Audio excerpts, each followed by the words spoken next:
اللہ تعالی عنہ ابو ذر غفاری رضی اللہ تعالی عنہ یہ حدیث بیان کرتے تھے کہ حضرت صلی اللہ علیہ وسلم نے فرمایا کہ میرے گھر کی چھت کھول دی گئی۔ اس وقت میں مکے میں تھا۔ پھر جبرائیل علیہ السلام اترے اور انہوں نے میرا سینہ چاک کیا، پھر اسے زمزم کے پانی سے دھویا، پھر ایک سونے کا تشت لائے جو حکمت اور ایمان سے بھرا ہوا تھا، اس کو میرے سینے میں رکھ دیا، پھر سینے کو جوڑ دیا، پھر میرا ہاتھ پکڑا اور مجھے آسمان کی طرف لے کر چلے۔ جب میں پہلے آسمان پر پہنچا تو جبرائیل علیہ السلام نے آسمان کے داروغہ سے کہا کھولو۔ اس نے پوچھا آپ کون ہیں؟ جواب دیا کہ جبرائیل۔ پھر انہوں نے پوچھا کیا آپ کے ساتھ کوئی اور بھی ہے؟ جواب دیا ہاں، میرے ساتھ محمد صلی اللہ علیہ وسلم ہیں۔ انہوں نے پوچھا کہ کیا ان کے بلانے کے لیے آپ کو بھیجا گیا تھا؟ کہا جی ہاں۔ پھر جب انہوں نے دروازہ کھولا تو ہم پہلے آسمان پر چڑھ گئے۔ وہاں ہم نے ایک شخص کو بیٹھے ہوئے دیکھا۔ ان کے داہنی طرف کچھ لوگوں کے جھنڈ تھے اور کچھ جھنڈ بائیں طرف تھے۔ جب وہ اپنی داہنی طرف دیکھتے تو مسکراتے اور جب بائیں طرف نظر کرتے تو روتے۔ انہوں نے مجھے دیکھ کر فرمایا آؤ اچھے آئے ہو، صالح نبی اور صالح بیٹے۔ میں نے جبرائیل علیہ السلام سے پوچھا یہ کون ہیں؟ انہوں نے کہا کہ یہ آدم علیہ السلام ہیں، اور ان کے دائیں بائیں جو جھنڈ ہیں یہ ان کے بیٹوں کی روحیں ہیں۔ جو جھنڈ دائیں طرف ہیں وہ جنتی ہیں، اور بائیں طرف کے جھنڈ دوزخی روحیں ہیں۔ اس لیے جب وہ اپنے دائیں طرف دیکھتے ہیں تو خوشی سے مسکراتے ہیں، اور جب بائیں طرف دیکھتے ہیں تو رنج سے روتے ہیں۔ پھر جبرائیل مجھے لے کر دوسرے آسمان تک پہنچے اور اس کے داروغہ سے کہا کہ کھولو۔ اس آسمان کے داروغہ نے بھی پہلے داروغہ کی طرح پوچھا، پھر کھول دیا۔ حضرت انس رضی اللہ تعالی عنہ نے کہا کہ ابو ذر نے ذکر کیا کہ آپ صلی اللہ علیہ وسلم یعنی نبی صلی اللہ علیہ وسلم نے آسمان پر آدم، ادریس، موسیٰ، عیسیٰ اور ابراہیم علیہ السلام کو موجود پایا، اور ابو ذر نے ہر ایک کا ٹھکانہ نہیں بیان کیا، البتہ اتنا بیان کیا کہ حضور صلی اللہ علیہ وسلم نے حضرت آدم کو پہلے آسمان پر پایا اور حضرت ابراہیم کو چھٹے آسمان پر۔ انس نے بیان کیا کہ جب جبرائیل علیہ السلام نبی کریم صلی اللہ علیہ وسلم کے ساتھ ادریس علیہ السلام پر گزرے تو انہوں نے فرمایا کہ آؤ اچھے آئے ہو، صالح نبی اور صالح بھائی۔ میں نے پوچھا یہ کون ہیں؟ جواب دیا کہ یہ ادریس علیہ السلام۔ پھر موسیٰ علیہ السلام تک پہنچا۔ انہوں نے فرمایا آؤ اچھے آئے ہو، صالح نبی اور صالح بھائی۔ میں نے پوچھا یہ کون ہیں؟ جبرائیل نے بتایا کہ یہ موسیٰ ہیں۔ پھر میں عیسیٰ علیہ السلام تک پہنچا۔ انہوں نے کہا آؤ اچھے آئے ہو، صالح نبی اور صالح بھائی۔ میں نے پوچھا یہ کون ہیں؟ جبرائیل علیہ السلام نے بتایا کہ یہ عیسیٰ ہیں۔ پھر میں ابراہیم علیہ السلام تک پہنچا۔ انہوں نے فرمایا آؤ اچھے آئے ہو، صالح نبی اور صالح بیٹے۔ میں نے پوچھا یہ کون ہیں؟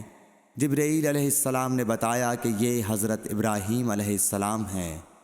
ابن شہاب نے کہا کہ مجھے ابو بکر بن حزم نے خبر دی کہ عبداللہ بن عباس اور ابو حبا الانصاری رضی اللہ عنہم کہا کرتے تھے کہ نبی کریم صلی اللہ علیہ وسلم نے فرمایا، پھر مجھے جبرائیل لے کر چڑھے۔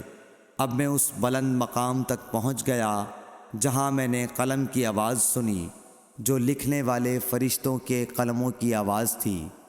ابن حزم نے اپنے شیخ سے اور انس بن مالک نے ابو ذر سے نقل کیا کہ نبی کریم صلی اللہ علیہ وسلم نے فرمایا، پس اللہ تعالیٰ نے میری امت پر 50 وقت کی نمازیں فرض کیں۔ میں یہ حکم لے کر واپس لوٹا جب موسیٰ علیہ السلام تک پہنچا تو انہوں نے پوچھا کہ آپ کی امت پر اللہ نے کیا فرض کیا ہے؟ میں نے کہا کہ 50 وقت کی نمازیں فرض کی ہیں۔ انہوں نے فرمایا آپ واپس اپنے رب کی بارگاہ میں جائیے، کیونکہ آپ کی امت اتنی نمازوں کو ادا کرنے کی طاقت نہیں رکھتی ہے۔ میں واپس بارگاہ رب العزت میں گیا تو اللہ نے اس میں سے ایک حصہ کم کر دیا۔ پھر موسیٰ علیہ السلام کے پاس آیا اور کہا کہ ایک حصہ کم کر دیا گیا ہے۔ انہوں نے کہا کہ دوبارہ جائیے، کیونکہ آپ کی امت میں اس کی برداشت کی بھی طاقت نہیں ہے۔ پھر میں بارگاہ رب العزت میں حاضر ہوا، پھر ایک حصہ کم ہوا۔ جب موسیٰ کے پاس پہنچا تو انہوں نے فرمایا کہ اپنے رب کی بارگاہ میں پھر جائیے، کیونکہ آپ کی امت اس کو بھی برداشت نہ کر سکے گی۔ پھر میں بار بار آیا گیا، پس اللہ تعالیٰ نے فرمایا کہ یہ نمازیں عمل میں 5 ہیں اور ثواب میں 50 کے برابر ہیں، میری بات بدلی نہیں جاتی۔ اب میں موسیٰ کے پاس آیا تو انہوں نے پھر کہا کہ اپنے رب کے پاس جاؤ، لیکن میں نے کہا کہ مجھے اپنے رب سے شرم آتی ہے۔ پھر جبرائیل مجھے سدرۃ المنتہا تک لے گئے، جسے کئی طرح کے رنگوں نے ڈھانک رکھا تھا، جن کے متعلق مجھے معلوم نہیں ہوا کہ وہ کیا ہیں۔ اب کے بعد مجھے جنت میں لے جایا گیا۔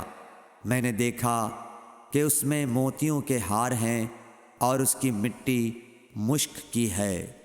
صحیح بخاری حدیث نمبر 349۔ حضرت عائشہ صدیقہ رضی اللہ تعالیٰ عنہ نے فرمایا کہ اللہ تعالیٰ نے پہلے نماز میں 2 رکعت فرض کی تھی، سفر میں بھی اور اقامت کی حالت میں بھی۔ پھر سفر کی نماز تو اپنی اصلی حالت پر باقی رکھی گئی اور حالت اقامت کی نمازوں میں زیادتی کر دی گئی۔ صحیح بخاری حدیث نمبر 350۔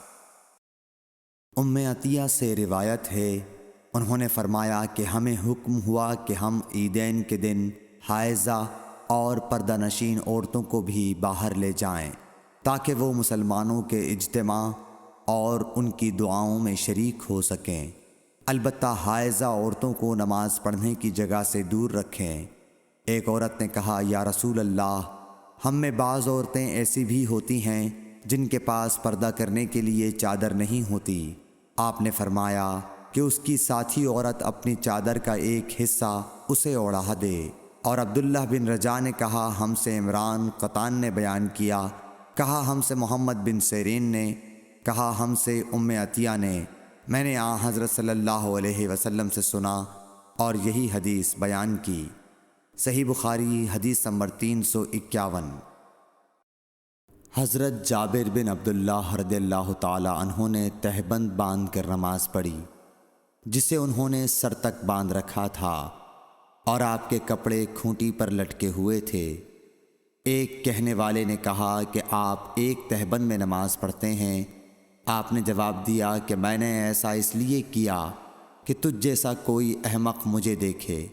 بھلا رسول اللہ صلی اللہ علیہ وسلم کے زمانے میں 2 کپڑے بھی کس کے پاس تھے؟ صحیح بخاری حدیث نمبر 352۔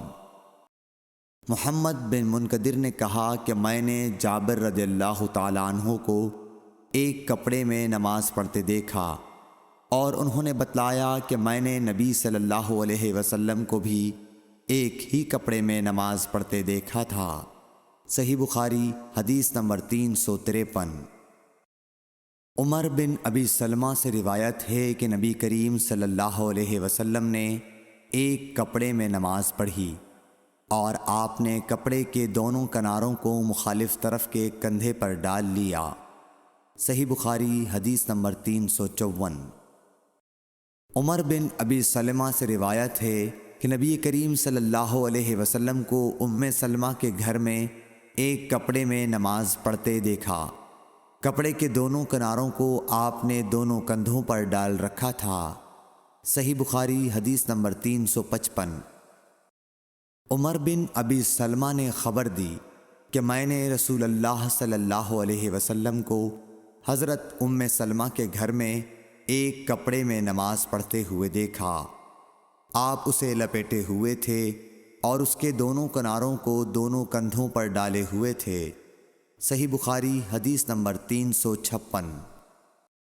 ام ہانی بنت ابی طالب کے غلام ابو مرہ یزید نے بیان کیا کہ انہوں نے ام ہانی بنت ابی طالب سے یہ سنا۔ وہ فرماتی تھیں کہ میں فتح مکہ کے موقع پر نبی کریم صلی اللہ علیہ وسلم کی خدمت میں حاضر ہوئی۔ میں نے دیکھا کہ آپ غسل کر رہے ہیں اور آپ کی صاحبزادی فاطمہ پردہ کیے ہوئے ہیں۔ انہوں نے کہا کہ میں نے حضور صلی اللہ علیہ وسلم کو سلام کیا۔ آپ نے پوچھا کہ کون ہے؟ میں نے بتایا کہ ام ہانی بنت ابی طالب ہوں۔ آپ نے فرمایا اچھی آئی ہو ام ہانی۔ پھر جب آپ نہانے سے فارغ ہو گئے تو اٹھے اور 8 رکعت نماز پڑھی، ایک ہی کپڑے میں لپٹ کر۔ جب آپ نماز پڑھ چکے تو میں نے عرض کی کہ یا رسول اللہ صلی اللہ علیہ وسلم، میرے ماں کے بیٹے حضرت علی بن ابی طالب کا دعویٰ ہے کہ وہ ایک شخص کو ضرور قتل کرے گا، حالانکہ میں نے اسے پناہ دے رکھی ہے۔ یہ میرے خاوند حبیرہ کا فلاں بیٹا ہے۔ رسول کریم صلی اللہ علیہ وسلم نے فرمایا کہ ام ہانی جسے تم نے پناہ دے دی، ہم نے بھی اسے پناہ دے دی۔ ام ہانی نے کہا کہ یہ نماز چاشت تھی۔ صحیح بخاری حدیث نمبر 357۔ سعید بن مسیب سے روایت ہے، وہ حضرت ابو ہریرہ رضی اللہ تعالیٰ عنہ سے کہ ایک پوچھنے والے نے رسول اللہ صلی اللہ علیہ وسلم سے ایک کپڑے میں نماز پڑھنے کے متعلق پوچھا تو آپ صلی اللہ علیہ وسلم نے فرمایا کچھ برا نہیں، بھلا کیا تم سب میں ہر شخص کے پاس 2 کپڑے ہیں؟ صحیح بخاری حدیث نمبر 358۔ حضرت ابو ہریرہ رضی اللہ تعالیٰ عنہ سے روایت ہے کہ رسول اللہ صلی اللہ علیہ وسلم نے فرمایا کہ کسی شخص کو بھی ایک کپڑے میں نماز اس طرح نہ پڑھنی چاہیے کہ اس کے کندھوں پر کچھ نہ ہو۔ صحیح بخاری حدیث نمبر 359۔ حضرت ابو ہریرہ رضی اللہ تعالیٰ عنہ فرماتے تھے، میں اس کی گواہی دیتا ہوں کہ رسول اللہ صلی اللہ علیہ وسلم کو میں نے یہ ارشاد فرماتے سنا تھا کہ جو شخص ایک کپڑے میں نماز پڑھے اسے کپڑے کے دونوں کناروں کو اس کے مخالف سمت کے کندھے پر ڈال لینا چاہیے۔ صحیح بخاری حدیث نمبر 360۔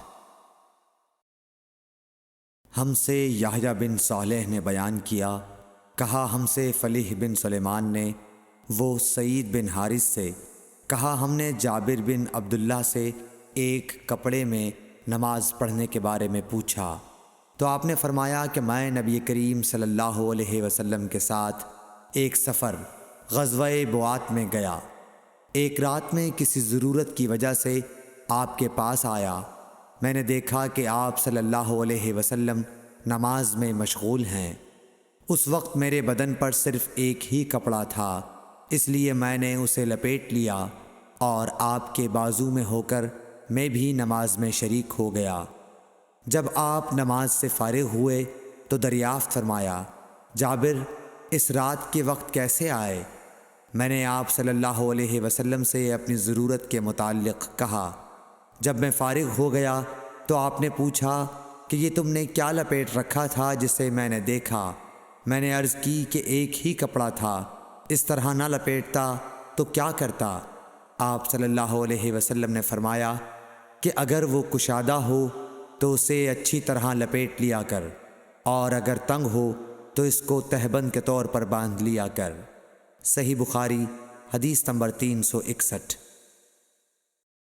ابو حازم سلمہ بن دینار نے بیان کیا سہل بن سعد سعدی سے، انہوں نے کہا کہ کئی آدمی نبی کریم صلی اللہ علیہ وسلم کے ساتھ بچوں کی طرح اپنی گردنوں پر ازاریں باندھے ہوئے نماز پڑھتے تھے، اور عورتوں کو آپ کے زمانے میں حکم تھا کہ اپنے سروں کو سجدے سے اس وقت تک نہ اٹھائیں جب تک مرد سیدھے ہو کر بیٹھ نہ جائیں۔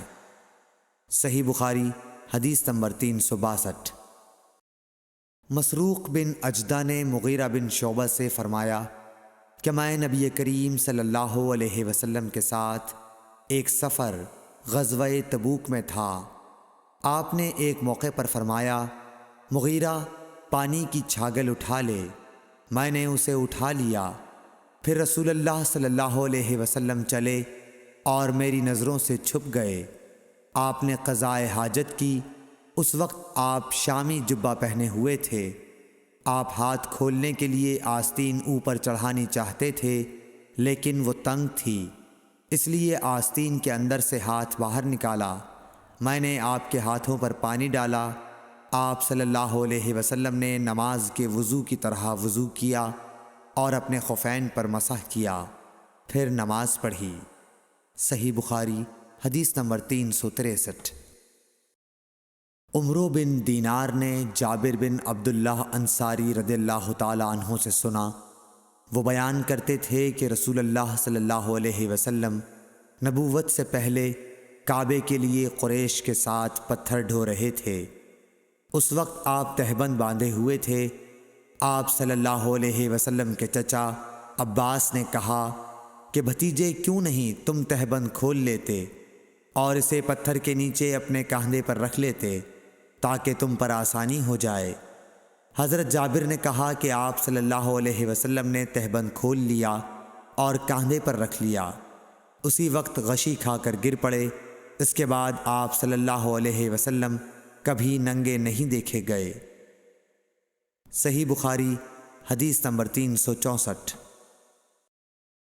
حضرت ابو ہریرہ رضی اللہ تعالی عنہ نے فرمایا کہ ایک شخص نبی صلی اللہ علیہ وسلم کے سامنے کھڑا ہوا اور اس نے صرف ایک کپڑا پہن کر نماز پڑھنے کے بارے میں سوال کیا۔ آپ صلی اللہ علیہ وسلم نے فرمایا کہ کیا تم سبھی لوگوں کے پاس 2 کپڑے ہو سکتے ہیں؟ پھر یہی مسئلہ حضرت عمر رضی اللہ تعالیٰ عنہ سے ایک شخص نے پوچھا تو انہوں نے کہا، جب اللہ تعالیٰ نے ہمیں فراغت دی ہے تو تم بھی فراغت کے ساتھ رہو۔ آدمی کو چاہیے کہ نماز میں اپنے کپڑے اکٹھا کر لے۔ کوئی آدمی تہبند اور چادر میں نماز پڑھے، کوئی تہبند اور قمیص، کوئی تہبند اور قبا میں، کوئی پاجامہ اور چادر میں، کوئی پاجامہ اور قمیص میں، کوئی پاجامہ اور قبا میں، کوئی جانگھیا اور قبا میں، کوئی جانگھیا اور قمیص میں نماز پڑھے۔ ابو ہریرہ رضی اللہ تعالی عنہ نے کہا کہ مجھے یاد آتا ہے کہ آپ نے یہ بھی کہا کہ کوئی جانگھیا اور چادر میں نماز پڑھے۔ صحیح بخاری حدیث نمبر 365۔ ابن عمر رضی اللہ تعالی عنہ نے فرمایا کہ رسول اللہ صلی اللہ علیہ وسلم سے ایک آدمی نے پوچھا کہ احرام باندھنے والے کو کیا پہننا چاہیے، تو آپ نے فرمایا کہ نہ قمیص پہنے، نہ پاجامہ، نہ باران کوٹ، اور نہ ایسا کپڑا جس میں زعفران لگا ہوا ہو، اور نہ ورس لگا ہوا کپڑا۔ پھر اگر کسی شخص کو جوتیاں نہ ملیں جن میں پاؤں کھلا رہتا ہو، وہ موزے کاٹ کر پہن لے تاکہ وہ ٹخنوں سے نیچے ہو جائیں۔ اور ابن ابی ذئب نے اس حدیث کو نافع سے بھی روایت کیا، انہوں نے ایسا ہی حضرت صلی اللہ علیہ وسلم سے بھی روایت کیا ہے۔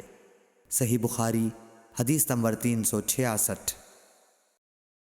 عبید اللہ بن عبداللہ بن عتبہ نے ابو سعید خدری سے روایت کیا ہے کہ نبی کریم صلی اللہ علیہ وسلم نے سما کی طرح کپڑا بدن پر لپیٹ لینے سے منع فرمایا، اور اس سے بھی منع فرمایا کہ آدمی ایک کپڑے پر اجتباء کرے اور اس کی شرمگاہ پر علیحدہ کوئی دوسرا کپڑا نہ ہو۔ صحیح بخاری حدیث نمبر 367۔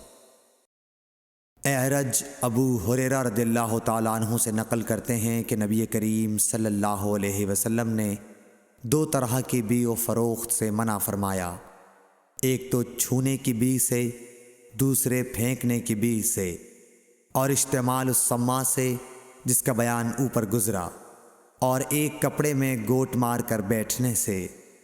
صحیح بخاری حدیث نمبر 368۔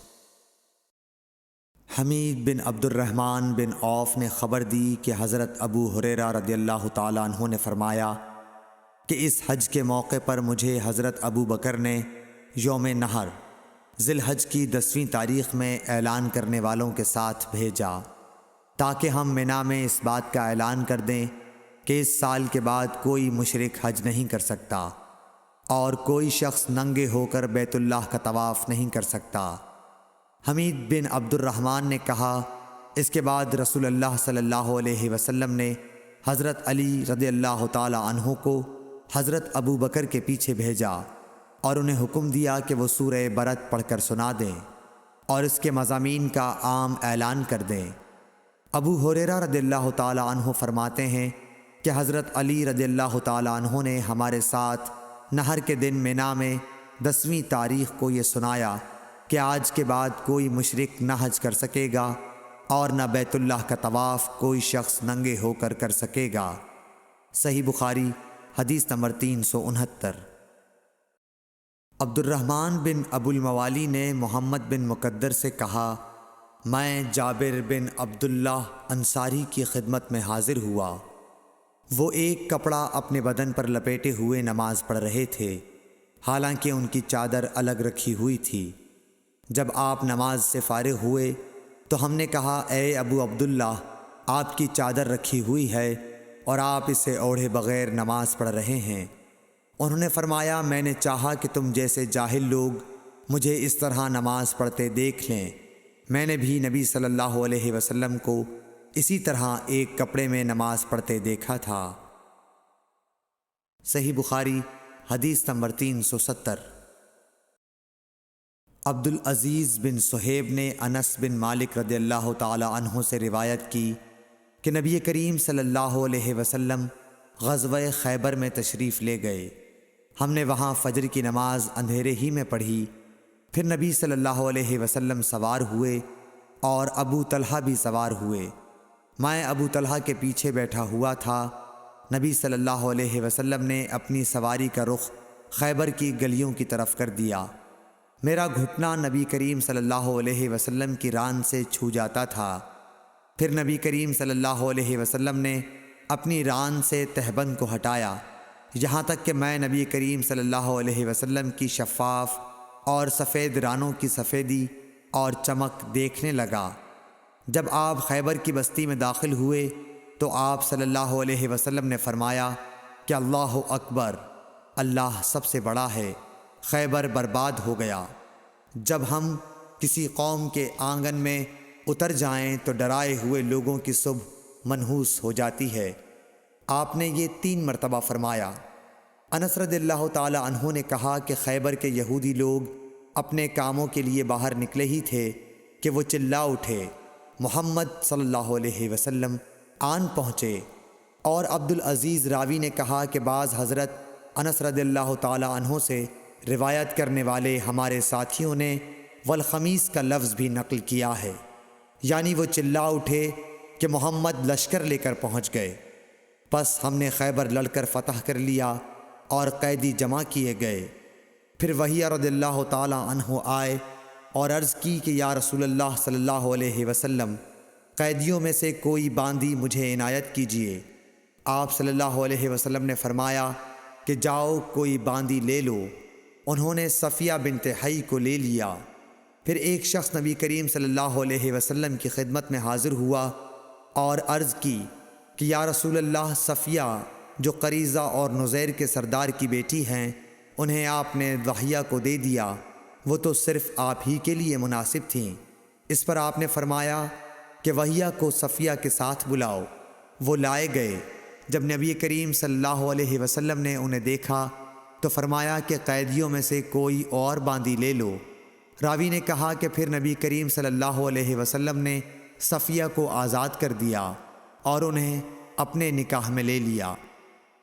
ثابت بنانی نے حضرت انس رضی اللہ تعالی عنہ سے پوچھا کہ ابو حمزہ، ان کا مہر حضور صلی اللہ علیہ وسلم نے کیا رکھا تھا؟ حضرت انس رضی اللہ عنہ نے فرمایا کہ خود انہی کی آزادی ان کا مہر تھا اور اسی پر آپ نے نکاح کیا۔ پھر راستے ہی میں سلیم رضی اللہ عنہ حضرت انس رضی اللہ عنہ کی والدہ نے انہیں دلہن بنایا اور نبی کریم صلی اللہ علیہ وسلم کے پاس رات کے وقت بھیجا۔ اب نبی کریم صلی اللہ علیہ وسلم دلہا تھے اس لیے آپ نے فرمایا کہ جس کے پاس بھی کچھ کھانے کی چیز ہو تو یہاں لائے۔ آپ نے ایک چمڑے کا دسترخوان بچھایا، بعض صحابہ کھجور لائے، بعض گھی۔ عبدالعزیز نے کہا کہ میرا خیال ہے حضرت انس رضی اللہ عنہ نے ستو کا بھی ذکر کیا، پھر لوگوں نے ان کا حلوہ بنا لیا۔ یہ رسول اللہ صلی اللہ علیہ وسلم کا ولیمہ تھا۔ صحیح بخاری حدیث نمبر 371۔ عروہ بن زبیر نے خبر دی کہ حضرت عائشہ رضی اللہ عنہا نے فرمایا کہ نبی صلی اللہ علیہ وسلم فجر کی نماز پڑھتے اور آپ صلی اللہ علیہ وسلم کے ساتھ نماز میں کئی مسلمان عورتیں اپنی چادریں اوڑھے ہوئے شریک نماز ہوتیں، پھر اپنے گھروں کو واپس چلی جاتی تھیں۔ اس وقت انہیں کوئی پہچان نہیں سکتا تھا۔ صحیح بخاری حدیث نمبر 372۔ ابن شہاب نے بیان کیا کہ انہوں نے عروہ سے ام المومنین حضرت عائشہ رضی اللہ تعالی عنہا سے کہ نبی صلی اللہ علیہ وسلم نے ایک چادر میں نماز پڑھی جس میں نقش و نگار تھے۔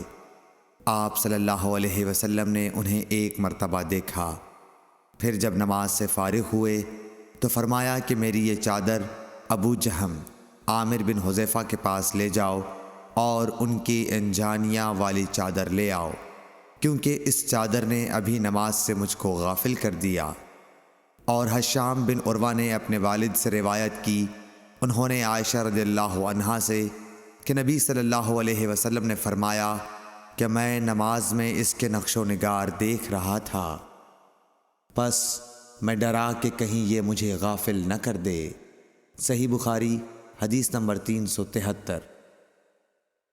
عبدالعزیز بن صہیب نے انس رضی اللہ عنہ سے نقل کیا کہ حضرت عائشہ رضی اللہ عنہا کے پاس ایک رنگین باریک پردہ تھا جسے انہوں نے اپنے گھر کے ایک طرف پردے کے لیے لٹکا دیا تھا۔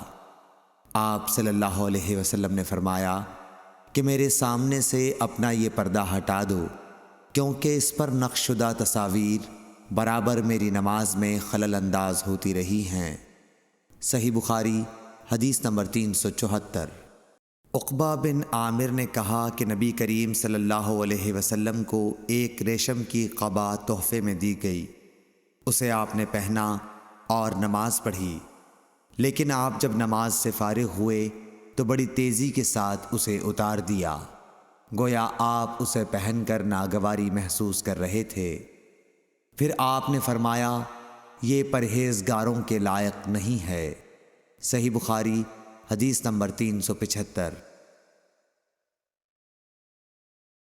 ابو جحیفہ وہب بن عبداللہ سے روایت ہے کہ میں نے رسول اللہ صلی اللہ علیہ وسلم کو ایک سرخ چمڑے کے خیمے میں دیکھا، اور میں نے یہ بھی دیکھا کہ بلال رضی اللہ تعالی عنہ حضور صلی اللہ علیہ وسلم کو وضو کرا رہے ہیں، اور ہر شخص آپ کے وضو کا پانی حاصل کرنے کے لیے ایک دوسرے سے آگے بڑھنے کی کوشش کر رہا ہے۔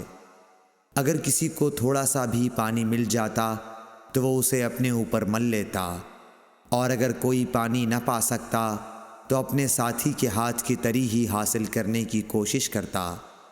پھر میں نے بلال رضی اللہ تعالی عنہ کو دیکھا کہ انہوں نے اپنی ایک برچھی اٹھائی جس کے نیچے لوہے کا پھل لگا ہوا تھا، اور اسے انہوں نے گاڑ دیا۔ نبی کریم صلی اللہ علیہ وسلم ڈیرے میں سے ایک سرخ پوشاک پہنے ہوئے تہبند اٹھائے ہوئے باہر تشریف لائے اور برچھی کی طرف منہ کر کے لوگوں کو 2 رکعت نماز پڑھائی۔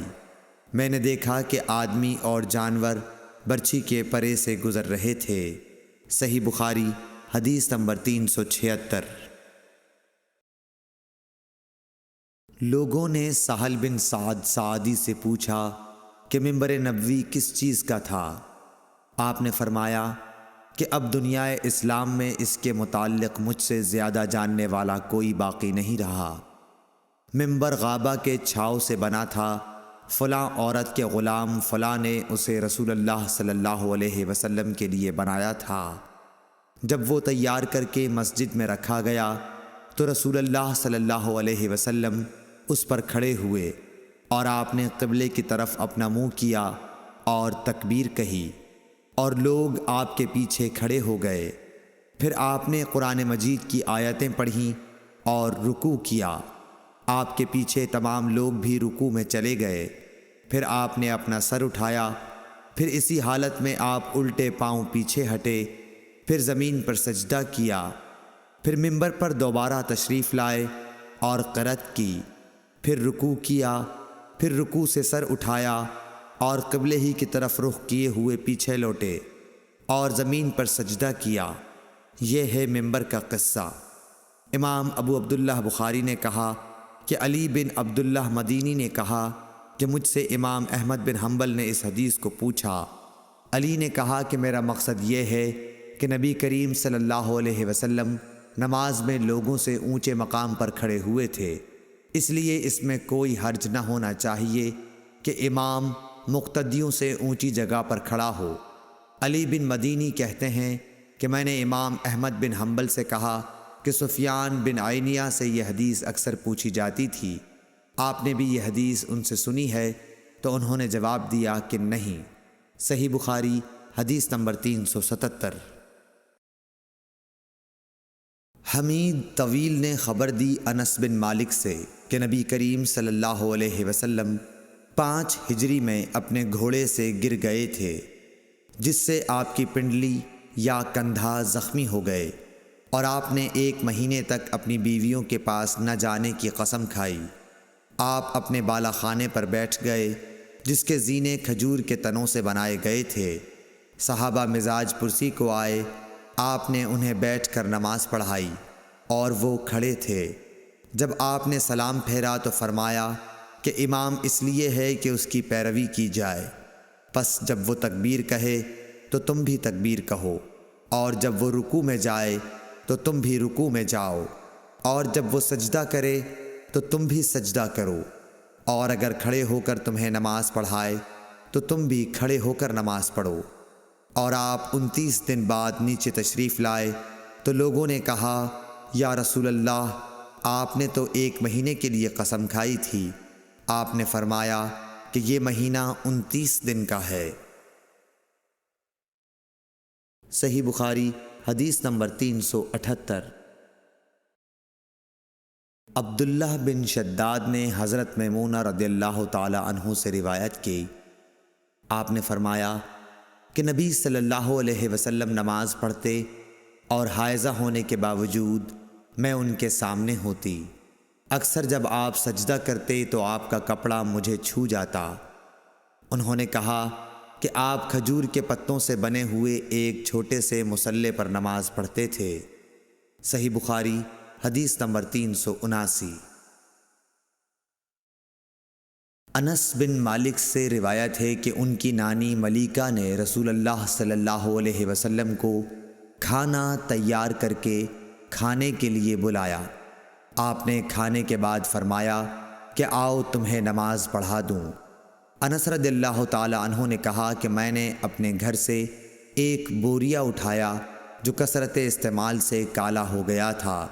میں نے اس پر پانی چھڑکا، پھر رسول اللہ صلی اللہ علیہ وسلم نماز کے لیے اسی بوریے پر کھڑے ہوئے، اور میں اور ایک یتیم کہ رسول اللہ صلی اللہ علیہ وسلم کے غلام ابو زمیرہ کے لڑکے ضمیرہ آپ کے پیچھے صف باندھ کر کھڑے ہو گئے، اور بوڑھی عورت انس کی نانی ملیکہ ہمارے پیچھے کھڑی ہوئیں۔